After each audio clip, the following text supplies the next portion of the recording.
Welcome everyone to our channel conceptual learners. आज हम जो है क्लास 8 की एनसीईआरटी एमक्यू सीरीज जो है स्टार्ट करने जा रहे हैं। ये ओल्ड साइंस एनसीईआरटी की एमसीक्यू सीरीज है। आज हम पार्ट 1 स्टार्ट करेंगे जिसमें हम चैप्टर 1 टू चैप्टर 3 जो है उसके जो एमसीक्यूज हैं उनको देखेंगे। इससे पहले हम क्लास 6 और क्लास 7 की जो ओल्ड साइंस एनसीईआरटीज हैं उनके जो एमसीक्यूज हैं वो कंप्लीट कर चुके हैं। सो आप उन वीडियोज़ को भी प्लेलिस्ट में जाके देख सकते हैं। Now let's start chapter 1, crop production and crop management. First question, rhizobium bacteria fix atmospheric nitrogen. जो rhizobium बैक्टीरिया है ये लेग्यूमिनस प्लांट्स में देखने को मिलता है आपको। लेग्यूमिनस प्लांट्स, इसमें हमारे ज़्यादातर जो पीज हो गए, पीज जो है इसका एग्जाम्पल है। इसके अलावा बीन्स हैं वो इसमें आते हैं। इसके अलावा जो ग्राम है वो इसका एग्जाम्पल है। तो ये सारे हमारे लेग्यूमिनस प्लांट्स हैं, मेनली जो नाइट्रोजन को फिक्स करते हैं। ये जो प्लांट्स हैं इनकी जो रूट्स होती हैं इसके अंदर छोटे छोटे जो नोड्यूल्स हैं, इस तरह के नोड्यूल्स बना लेते हैं। जो राइजोबियम बैक्टीरिया होता है ये जो है एटमॉस्फेरिक नाइट्रोजन को लेते हैं, उसको नाइट्रेट्स और नाइट्राइट्स में कन्वर्ट करते हैं और प्लांट को देते हैं। So option A is the correct answer. Next, the supply of water to crops at different interval is called irrigation.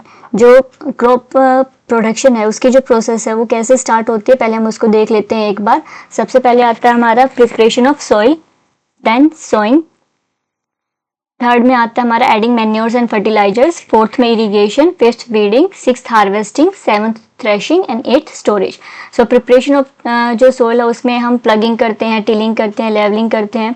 Sowing में हम सीड्स को जो है वो सो करते हैं। गुड क्वालिटी के हाई यील्डिंग जो सीड्स हैं उनका हम यूज़ करते हैं यहाँ पे। मैन्योर्स एंड फर्टिलाइजर्स में हम जो न्यूट्रिएंट्स हैं वो प्रोवाइड करते हैं सॉइल को, ताकि जो क्रॉप है वो हमारी अच्छे से डेवलप हो। इरिगेशन में हम जो है रेगुलर इंटरवल्स पे ये जो है जो हमारी क्रॉप है उसको वाटर सप्लाई करते हैं उसकी प्रॉपर ग्रोथ के लिए। वीडिंग में हम जो एक्स्ट्रा अनडिजायरेबल प्लांट्स होते हैं उनको रिमूव करते हैं। हार्वेस्टिंग में जब हमारी क्रॉप जो है वो तैयार हो जाती है, पक के ये मैच्योर हो जाती है, तब हम उसको हार्वेस्ट करते हैं। देन थ्रेशिंग की जाती है, पहले उसको सन ड्राई किया जाता है। सन ड्राई करने के बाद उसमें से जो सीड्स होते हैं जो हमें प्रोडक्ट चाहिए होता है उसको हम जो है थ्रेशिंग की हेल्प से अलग कर लेते हैं, जो ग्रेन्स हैं उनको, एंड देन फाइनली जो है स्टोरेज किया जाता है। तो ये हमारी पूरी जो प्रोसेस है एग्रीकल्चर की, क्रॉप मैनेजमेंट की, वो है। Next question, sources of irrigation. Irrigation के क्या क्या सोर्सेज हैं? Wells, dams, canals, all of these. So answer is all of these. जब जो इरिगेशन है उसको हम दो तरीके से करते हैं, एक होता है ट्रेडिशनल मेथड और एक होते हैं मॉडर्न मेथड्स। तो हम पहले ट्रेडिशनल मेथड्स को देखते हैं। ट्रेडिशनल मेथड्स में हमारा मुआता आता है पुली सिस्टम, जिस तरह से आप ये देख सकते हो, वेल में से हम पानी लेते हैं और फिर उससे क्रॉप्स को इरिगेट करते हैं। काफ़ी लेंथी प्रोसेस होता है, लेबर कंज्यूमिंग है। Next is chain pump. इस तरह से जो चेन पंप है बकेट सिस्टम में उस से पानी लिया जाता है एंड देन फील्ड को इरिगेट किया जाता है। नेक्स्ट इज ढेकली। ये इस तरह से जो है पानी को लिया जाता है वेल से, एक रोटेशन यहाँ पे जो है रोटेट करता रहता है, ऊपर नीचे लीवर सिस्टम टाइप में होता है ये, जो है पानी फिर दिया जाता है क्रॉप्स में। एंड लास्ट वन इज राहत, लीवर सिस्टम। इसमें भी ये इस तरह से जो पानी है उसको बार बार निकाला जाता है सोर्स से और फिर फील्ड में सप्लाई किया जाता है। जो इरिगेशन मेथड्स है मॉडर्न मेथड्स वो ज़्यादा जो है लेबर कंज्यूमिंग नहीं है, बहुत कम टाइम में जो है हमारा काम हो जाता है। तो इसमें हमारा आता है sprinkler irrigation system, then drip irrigation, surge irrigation system and flood irrigation system. इसमें जो सबसे ज़्यादा इफेक्टिव है हमारा वो कौन सा है? ड्रिप इरिगेशन सिस्टम, क्योंकि इसमें जो वाटर है ज़्यादा वेस्टेज नहीं होता है। So these are the modern methods and these are traditional methods of irrigation. Next, the chemicals use to control weeds. Weeds को कंट्रोल करने के लिए कौन से केमिकल्स का यूज किया जाता है? Weedicides. Next, harvesting is a task of. Harvesting का मतलब क्या होता है? Cutting of crop after it is mature. So option A is the correct answer. जब हमारी क्रॉप मैच्योर हो जाती है, पककर तैयार हो जाती है, तब हम उसे कट कर लेते हैं। Next, winnowing is a method of separating. Winnowing में हम किसको सेपरेट करते हैं? जो सीड होता है उसको हम हस्क से सेपरेट करते हैं। सो जो चैफ है, ग्रेन फ्रॉम चैफ, ये जो है हमारा विनोइंग की प्रोसेस होता है। इसमें आप देख सकते हो जो ये लेडी हैं ये जो सीड्स हैं उसको उसके हाथ से चैफ से जो है वो सेपरेट कर रही हैं। ये ग्रेन हमारा कलेक्ट हो जाता है, हस्क हमारा लाइट होता है, विंड की स्पीड से वो रिमूव हो जाता है, कुछ थोड़े डिस्टेंस पे जाकर इकट्ठा हो जाता है और जो ग्रेन है वो हमारा सेपरेट हो जाता है। Next, at home to store grains we use, घर पर अगर हमें जो ग्रेन्स अनाज को स्टोर करना है तो हम किसका यूज करते हैं? ड्राइड नीम लीव्स का हम यूज करते हैं। Option B is the correct answer. Next, the plant roots containing nitrogen fixing bacteria are, जो प्लांट्स की रूट्स में नाइट्रोजन फिक्सिंग बैक्टीरिया जो रहते हैं, अभी हमने देखा था फर्स्ट क्वेश्चन में राइजोबियम बैक्टीरिया, वो उसके एग्जाम्पल हमें बताना है। कौन है? मेज नहीं है, पोटैटो नहीं है, पी जो है वो लेग्यूमिनस प्लांट का एग्जाम्पल है। Next, A combined harvester and thresher is called, अगर हम हार्वेस्टर और थ्रेशर दोनों को कंबाइन कर देते हैं तो उस मशीन को हम क्या कहेंगे? कंबाइन कहेंगे। यहाँ पे आप देख सकते हो ये कंबाइन की इमेज है यहाँ पे। Next, before storing the grains are properly dried in the sun, storing से पहले जो ग्रेन्स है उनको प्रॉपरली धूप में सुखाया जाता है, क्योंकि अगर ग्रेन्स में मॉइस्चर रह जाएगा तो वो जो है जर्मिनेट होना स्टार्ट कर देंगे, जिससे कि हमारा जो पूरा ग्रेन है वो खराब हो सकता है। Next, the process of separating grains from chaff, अभी हमने देखा था इस प्रोसेस को हम क्या कहेंगे? विनोइंग कहेंगे, अगर ग्रेन्स को हम चैफ जो है भूसा उसे सेपरेट कर रहे हैं तो। Next, growing of legume crop in between wheat crop is called crop rotation, अगर हम व्हीट क्रॉप के बीच में कोई और दूसरी लेग्यूम क्रॉप जो है उसको वो ग्रो कर रहे हैं तो ये प्रोसेस हमारी क्या कहलाती है? क्रॉप रोटेशन कहलाती है। अब हम लेग्यूमिनस क्रॉप ही क्यों यूज कर रहे हैं? क्योंकि इसमें जो हमारा राइजोबियम बैक्टीरिया है वो किस में हेल्प करता है? हमारा जो न्यूट्रिएंट्स हैं सॉइल के उनको वापस से उसमें ऐड करता है। Nutrients are added and soil fertility is maintained.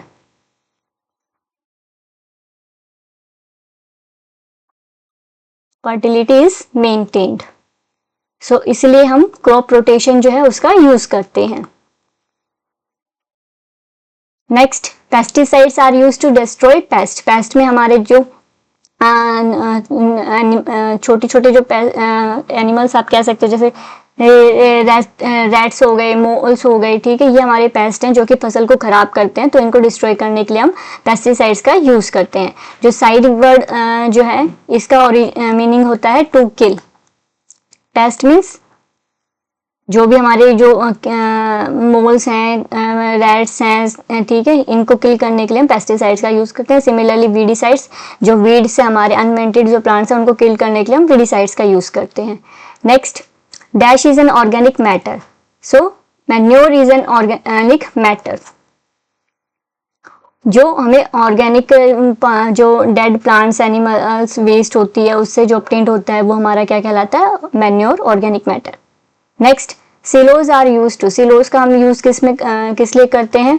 Protect grains from pest like rats and insects, इनसे बचाने के लिए हम सिलोज का यूज करते हैं। सिलोज जो होते हैं बड़े बड़े इस तरह के सिलेंड्रिकल जो है आप कह सकते हो जो टैंक्स होते हैं वो होते हैं जिनमें हम ग्रेन्स को स्टोर करते हैं। यहाँ पे जो है ड्राइड कंडीशंस होती हैं प्रॉपर, यहाँ पे वीडिसाइड्स पेस्टिसाइड्स का स्प्रे किया जाता है ताकि जो हमारा ग्रेन है वो प्रोटेक्टेड रहे और हम उसको लंबे टाइम तक यूज कर सके। Next, what is the effect of weeding, weeding का क्या इफेक्ट होता है? It does not effect the yield, ये गलत है, ये यील्ड को इफेक्ट करता है। It helps in growth of crops by increasing the yield, ये भी गलत है, ये इंक्रीज नहीं करता है, ये डिक्रीज करता है, डिक्रीज करता है यील्ड को, क्योंकि जो बाकी के मेन हमारी जो क्रॉप है उसके प्लांट्स के साथ ये compete करता है। It affects the growth of crops by reducing the yield, yes, जो हमारी क्रॉप है उसके जो न्यूट्रिएंट्स हैं, सनलाइट है, ठीक है, स्पेस है, उसके लिए जो वीड्स होते हैं वो compete करते हैं, जिससे हमारी जो यील्ड होती है वो रिड्यूस हो जाती है। सो इससे हमारी जो वीड्स हैं वो यील्ड को कम करते हैं। Next, which of the following body function is carried out by the energy from the food, जो फूड से हमें एनर्जी मिलती है उससे हम कौन कौन से बॉडी फंक्शन कर सकते हैं? तो जितने भी हमारे बॉडी फंक्शन है, डाइजेशन, रेस्पिरेशन, एक्सक्रीशन, उन सब में ही हमें एनर्जी की जरूरत पड़ती है, तो all of the above, D option is the correct answer. Next, the plants of the same kind grown and cultivated at one place on a large scale is called crop, अगर हम एक ही तरह के प्लांट्स को एक बड़े area में grow कर रहे हैं एक ही टाइम पर तो उसे हम क्या कहेंगे? Crop. Next, the crops which are sown in the rainy season, अगर रेनी सीजन में हम किसी क्रॉप को ग्रो करते हैं तो उसे हम क्या कहते हैं, खरीफ क्रॉप। यहाँ पे कुछ एक एग्जाम्पल्स हैं जो जून टू जुलाई के बीच में हम जो है खरीफ क्रॉप्स को ग्रो करते हैं, हार्वेस्ट करते हैं अक्टूबर के टाइम पे। So rice, sorghum, corn, cotton, pearl millet, peanuts and soybean, ये कुछ हमारी जो है खरीफ क्रॉप्स हैं। Next, the crops grown in the winter season, winter season में जो क्रॉप्स को हम ग्रो करते हैं उन्हें हम क्या कहते हैं, रबी क्रॉप्स कहते हैं। रबी क्रॉप्स को जो है नवंबर दिसंबर के बीच में जो है वो ग्रो किया जाता है एंड हार्वेस्ट कर लिया जाता है मार्च के टाइम पे। So wheat, barley, mustard, potato, pea, chickpea, linseed, linseed हमारा जो अलसी होता है वो, तो ये सभी क्या हमारी रबी क्रॉप्स हैं। एंड जायद क्रॉप्स जो होती हैं, जो इन खरीफ और रबी क्रॉप्स के बीच में जो क्रॉप्स ग्रो की जाती हैं उन्हें हम जायद क्रॉप्स कहते हैं। इसमें एग्जांपल आ जाते हैं हमारे जितने भी मेलन्स हैं, वाटरमेलन हो गया, मस्क मेलन हो गया, इसके अलावा जो पंपकिन है, कुकुम्बर है,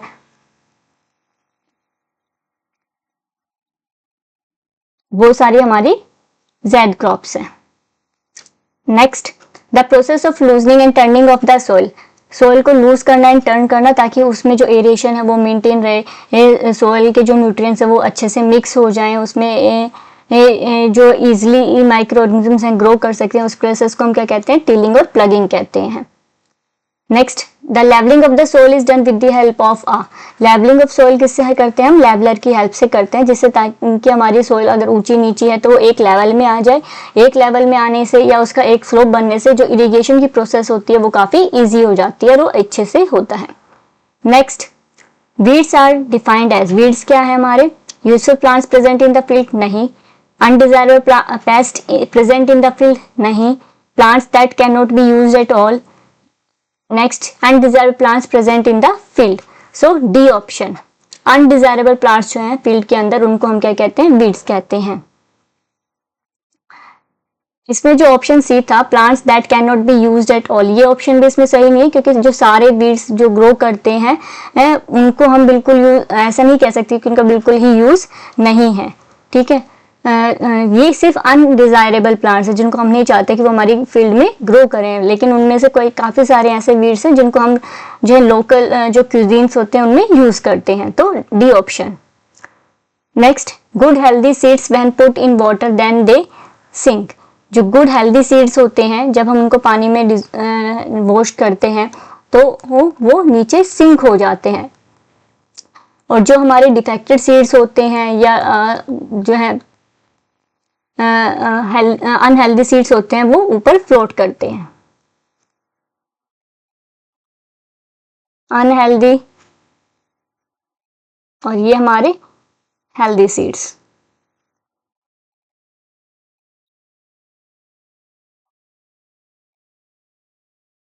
ये फ्लोट करेंगे और ये सिंक हो जाते हैं। Next, which of the following is not a fertiliser, इसमें से कौन सा फर्टिलाइजर नहीं है। यूरिया फर्टिलाइजर का एग्जाम्पल है, पोटाश फर्टिलाइजर है, सुपर फोस्फेट हमारा जो है फर्टिलाइजर है। इसमें जो काउ डंग है वो फर्टिलाइजर का एग्जाम्पल नहीं है, ये क्या है, एक मैन्योर है का ही जो है कंपोनेंट है। अब हम डिफरेंस देखते हैं मैन्योर और फर्टिलाइजर में क्या डिफरेंस होता है। So first of all, manure जो है is obtained by decaying plant and animal waste, जो प्लांट और एनिमल डिकेइंग वेस्ट है उससे हम जो है मैन्योर ऑब्टेन करते हैं। तो यहाँ पे जो काउ डंग है वो क्या हमारी एनिमल वेस्ट है, ठीक है, उससे हमारा क्या बनता है, मैन्योर बनता है, जिससे सोइल की फर्टिलिटी इंक्रीज होती है, खाद। इट इज कम्प्लीटली ऑर्गेनिक है क्योंकि ये प्लांट और एनिमल सोर्सेज से हमें ऑब्टेन्ड होता है। इससे ह्यूमस प्रोवाइड होता है सोइल को, जिससे सोइल की फर्टिलिटी मेंटेन रहती है, उसमें मॉइस्चर बना रहता है। It is absorb slowly by the plants, slowly absorb करते हैं प्लांट्स इसको। It is not very rich in plant nutrients, ज़्यादा रिच नहीं होता है ये प्लांट न्यूट्रिएंट में, लेकिन इसका जो सबसे बड़ा फायदा क्या है, it does not cause water pollution and has no side effects. इसलिए हम ज़्यादातर किसका यूज़ करते हैं, ऑर्गेनिक मैन्योर का यूज़ करते हैं। नाउ फर्टिलाइजर्स की जब हम बात करते हैं तो these are human made, man made होते हैं, केमिकल सब्सटेंसेज होते हैं जिसका यूज़ करते हैं हम सोइल की फर्टिलिटी को इंक्रीज करने के लिए। इनऑर्गेनिक होते हैं, यूरिया, पोटाश, सुपर फॉस्फेट, जैसे कि आपको इनके नाम से ही पता चल रहे हैं, सारे इनऑर्गेनिक सोर्स हैं। इससे कोई भी ह्यूमस हम जो है प्रोवाइड नहीं होता है सोइल को। जो प्लांट्स होते हैं क्विकली एब्जॉर्ब कर लेते हैं, जिससे उनकी एकदम स्प्रेड से ग्रोथ होती है, ये है। और इसलिए हम ज़्यादा जो हमारे फार्मर्स हैं वो फर्टिलाइजर्स का यूज करते हैं क्योंकि उन्हें कम टाइम पीरियड में अच्छे रिजल्ट्स मिलते हैं। Extremely rich in plant nutrients, nitrogen, phosphorus, जिससे प्लांट की ग्रोथ काफ़ी अच्छी होती है, यील्ड काफ़ी बेटर होती है। इसका सबसे बड़ा डिसएडवांटेज क्या है कि that it causes water pollution, अगर हम इसको ज़्यादा एक्सेस अमाउंट में यूज़ करते हैं तो। So this is the difference between manure and fertiliser. Next, agriculture. Agriculture क्या है हमारी? The practice of farming and cultivating of crop plants, ये हमारी एग्रीकल्चर की प्रोसेस है। Animal husbandry, the rearing and caring of animals to obtain food on large scale, this is called animal rearing. Agriculture implements, agriculture implements tools and machinery use for agriculture practice, वो tools और machinery हैं जिसका use करते हैं हम agriculture practice को करने के लिए। एग्रीकल्चर प्रैक्टिसेस क्या है? These are adapted to provide food to our growing population, वो तरीके एग्रीकल्चर में यूज करते हैं जिससे हम बड़ी पॉपुलेशन को जो है फूड प्रोवाइड कर सकें। तो इसकी सीक्वेंस ये रहेगी DABC। Next, levelling. लेवलिंग में क्या होता है? The process of making soil surface even and smooth, जिससे इरिगेशन की प्रोसेस जो है वो अच्छे से हो। Next is broadcasting. ब्रॉडकास्टिंग क्या होता है हमारा? The methods of sowing seeds manually by hand, जब हम सीड्स को मैनुअली हैंड से जो है सो करते हैं, बोते हैं, तो हम उस प्रोसेस को क्या कहते हैं? ब्रॉडकास्टिंग कहते हैं। कंपोस्ट क्या है हमारा? Inorganic nutrients formed by the decomposition of organic matter by micro organisms under a covered pit, वो जो प्रोसेस हमारी कंपोस्ट कहलाती है। इनऑर्गेनिक न्यूट्रिएंट्स यहाँ पे हमारे बनते हैं, लेकिन हम इसमें यूज किसका कर रहे हैं? ऑर्गेनिक मैटर का यूज हम यहाँ पे कर रहे हैं। Irrigation. Irrigation means watering the crop plants and harvesting is cutting and gathering of crops, जब हमारी क्रॉप्स जो है फाइनली मैच्योर हो जाती हैं कटिंग तो उनकी हम कटिंग कर देते हैं। So sequence is DEABC। Next, rabi. Wheat is a rabi crop. Kharif, maize जो है वो खरीफ क्रॉप है जो रेनी सीजन में हम ग्रो करते हैं। नाइट्रोजन फिक्सिंग बैक्टीरिया जो है कहाँ पे मिलेगा? हमें पी में देखने को मिलता है। सॉइल में माइक्रोब्स रहते हैं। एंड वीडिसाइड्स जो है 2,4-D is a weedicide. So DEACB, this is the sequence.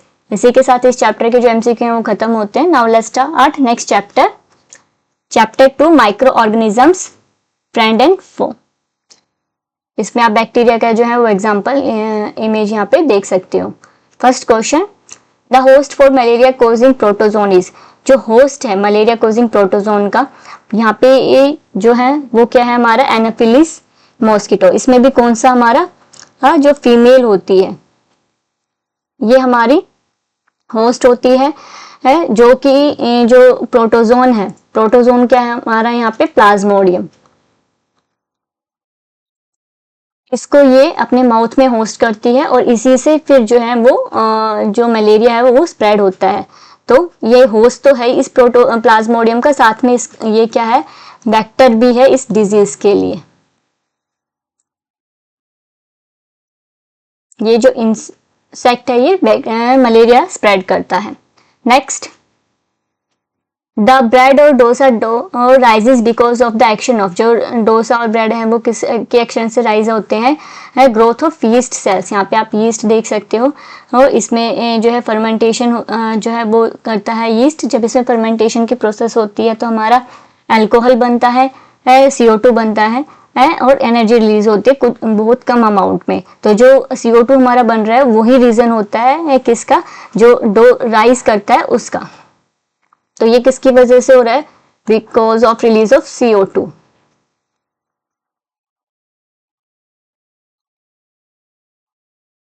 Bye yeast cells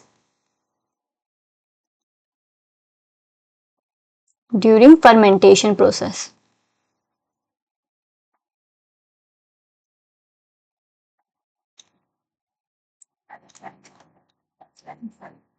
next question, protozoan shape like a slipper. एक स्लीपर की शेप वाला जो प्रोटोजोन हमारा क्या है? पैरामीशियम है। यहाँ पे आप इसकी ये जो है इमेज यहाँ पे देख सकते हो। इसमें जो है सीलिया प्रेजेंट होते हैं, ये न्यूमरस हेयर लाइक स्ट्रक्चर्स होते हैं जो इसको मूवमेंट में हेल्प करते हैं। इसके अलावा इसमें माइक्रोन्यूक्लियस होता है एंड मैक्रोन्यूक्लियस होता है। जो माइक्रोन्यूक्लियस है ये इसका रिप्रोडक्शन में हेल्प करता है, एंड मैक्रोन्यूक्लियस सिंपली इसकी जो प्रोसेसेस होती हैं वो करवाता है। Next, the bacterium that turns milk into curd, वो बैक्टीरिया जो मिल्क को कर्ड में कन्वर्ट कर देता है वो हमारा क्या है, lactobacillus. Next, the bacteria was first observe by, सबसे पहले बैक्टीरिया को किसने जो है ऑब्जर्व किया था, Antony von Leeuwenhoek. Next, virus reproduce only inside the cells of the host organisms, सिर्फ जो होस्ट सेल्स हैं उनके अंदर ही जो हमारा एक टिपिकल जो वायरस है वो रिप्रोड्यूस करता है। जो वायरसेस होते हैं वो तो ना ही नॉन लिविंग की कैटेगरी में आते हैं और ना ही लिविंग की कैटेगरी में आते हैं।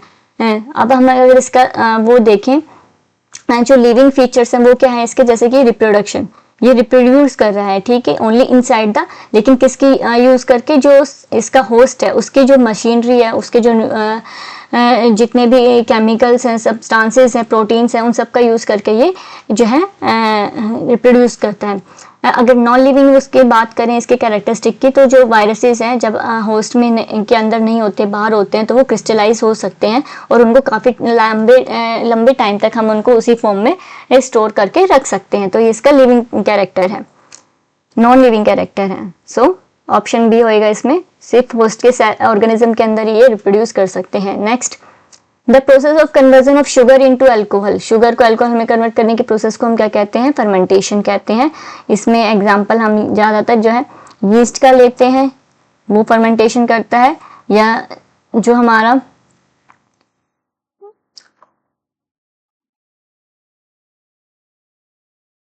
सैक्रोमाइसिस सर्विसेज जो है उसको भी हम यूज करते हैं इसमें। Next, in pasteurisation the milk is heated to about 70 degree Celsius तक हम उसको एकदम हीट करते हैं एंड फिर एकदम से उसको ठंडा करते हैं। Next, atmospheric nitrogen is used for the synthesis of, atmospheric nitrogen का यूज हम किस में करते हैं, प्लांट प्रोटीन्स जो है उसको सिंथेसिस में यूज करते हैं। प्लांट जो एटमॉस्फेरिक नाइट्रोजन है उसको जो है प्लांट्स एब्जॉर्ब करते हैं नाइट्राइट्स और नाइट्राइट की फॉर्म में, देन उनसे जो है प्रोटीन्स बनाते हैं, अमीनो एसिड्स बनाते हैं। जब हम उन प्लांट प्रोडक्ट्स को खाते हैं तो हमें वहां से वो प्रोटीन ऑब्टेन्ड होता है। Next, which of the following is a preservative, इसमें से कौन सा जो है वो प्रिजर्वेटिव है, sodium benzoate, yes, common salt, yes, vinegar, yes, all of these, तीनों ही जो है हमारे वो प्रिजर्वेटिव्स हैं।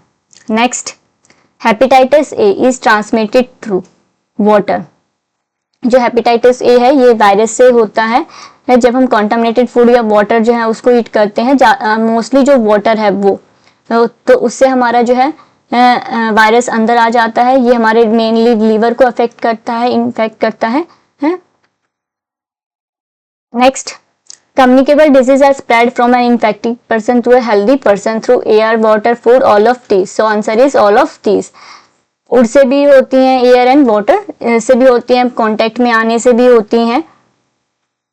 Next, a group of micro organism that have the characteristics of both living and non living are virus, अभी हमने discuss किया था। Next, the algae commonly used as fertilisers, commonly जो फर्टिलाइजर्स को हम यूज करते हैं वो कि हमारे ब्लू ग्रीन एल्गा, इसमें ज्यादातर हम ओसिलेटेरिया हो गया या फिर एनाबीना जो हो गया, नोस्टॉक हो गया, इनका हम यूज करते हैं।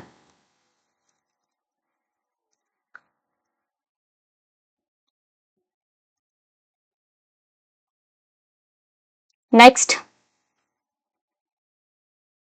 which of the following drug is an antibiotic, streptomycin, option B is the correct answer. Next, leprosy is caused by bacteria, जो लेप्रेसी है वो बैक्टीरिया से होता है। Next, the cause of whooping cough भी बैक्टीरिया से होता है। Next, tuberculosis is a disease caused by bacterium. Next, BCG vaccine is used to curb tuberculosis, option B. Next, cholera is due to, cholera जो है वो भी एक bacterium से होता है। Which of the following is airborne disease, इसमें से कौन सी एयरबोर्न डिजीज है? ट्यूबरक्लोसिस, ये एयर इन्फेक्शन की वजह से होती है। Next, breathing in polluted air cause, अगर हम पॉल्यूटेड एयर में ब्रीथ करते हैं तो हमें रेस्पिरेटरी डिजीज होने के चांसेस ज़्यादा रहते हैं। अस्थमा हो गया, ब्रोंकिटिस हो गया, ये हमारी ये जो है रेस्पिरेटरी डिजीज है। डिसेंट्री, डिसेंट्री जो है वो प्रोटोजोन से होती है। अमीबा हिस्टोलिटिका, चिकन पॉक्स जो है वो वायरस से होता है। ट्यूबरक्लोसिस अभी हमने कहा बैक्टीरिया से होती है। एंड एथलीट फुट एक फंजाई से होता है। तो sequences CADV। Next, citric cancer जो है वो बैक्टीरिया से होता है। ये प्लांट डिजीज है तीनों ही।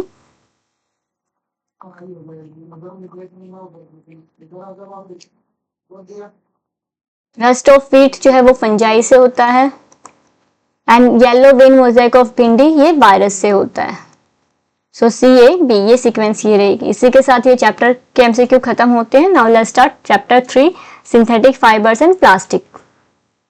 First question, cellulose is made up of a large number of glucose units, option A.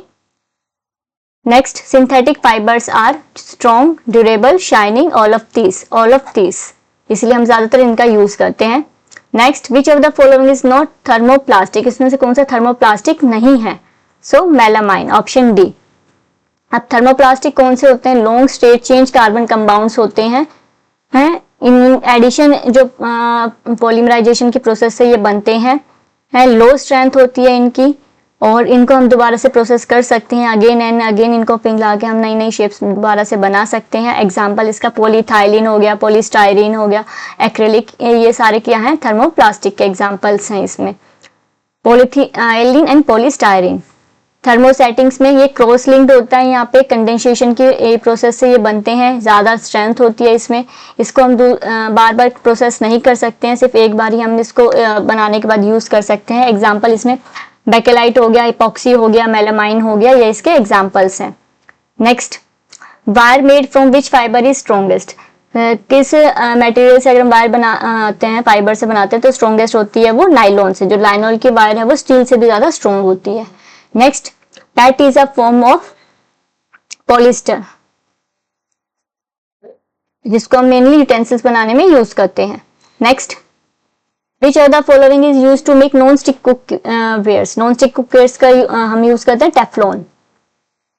Next, which of the following is use for making parachutes and stocking, parachute और stockings बनाने में किसका use करते हैं? हम nylon fibre का use करते हैं। Wood pulp is use for preparation of rayon, ये सेमी सिंथेटिक भी बोल सकते हो क्योंकि इसमें हम वुड पल्प का यूज कर रहे हैं। और next, which of the following softens on heating and then can be moulded into various shapes, soft हो जाता है हीट करने पर एंड दोबारा उसको मोल्ड कर सकते हैं। Thermoplastic, option B correct answer है। Next, which of the following one set do not soften on heating, एक बार अगर हम सेट कर देते हैं उसको तो दोबारा सॉफ्ट नहीं कर होता वो हीटिंग पे, तो thermosetting plastic. Next, the fiber that burns readily with smell of burning paper is cotton. Next, which of the following is a thermosetting plastic, thermosetting plastic का example क्या है हमारा? Bakelite. Next, polycoat is a mixture of polyester and cotton. Polywool is a mixture of polyester and wool, option D. Next, a synthetic fiber resembling wool is acrylic. Next, monomers, monomers क्या होते हैं? Simple chemical molecules made up of single unit. Polymers, complex chemical molecules made up of many type of single units. Natural polymers, chemical molecules form naturally like silk, cotton, ये क्या हमारे natural polymers हैं। Synthetic chemical molecule synthesised by humans. Polymerisation वो process होते हैं जिससे हम polymers जो है बनाते हैं with the help of monomers. Next, rayon, rayon से कारपेट्स बनती हैं। नायलॉन, नायलॉन से सॉक्स बनती हैं। एक्रेलिक जो है वो स्वेटर्स बनाने में यूज होता है। पॉलिस्टर का यूज करते हैं हम साड़ीज बनाने में। एंड पेट का यूज करते हैं हम यूटेंसिल्स बनाने में। नेक्स्ट, मेलामाइन जो है वो एक थर्मोसेटिंग प्लास्टिक है। एक्रेलिक जो है वो हमारा थर्मोप्लास्टिक है। वूलन आइटम्स हमारे बायोडिग्रेडेबल हैं and metal cans non biodegradable हैं। सो इसी के साथ हमारी जो फर्स्ट 3 चैप्टर्स हैं उनके एमसीक्यू कंप्लीट होते हैं। सो आई होप आपको वीडियो अच्छी लगी होगी। चैनल को लाइक शेयर एंड सब्सक्राइब करें। Thank you.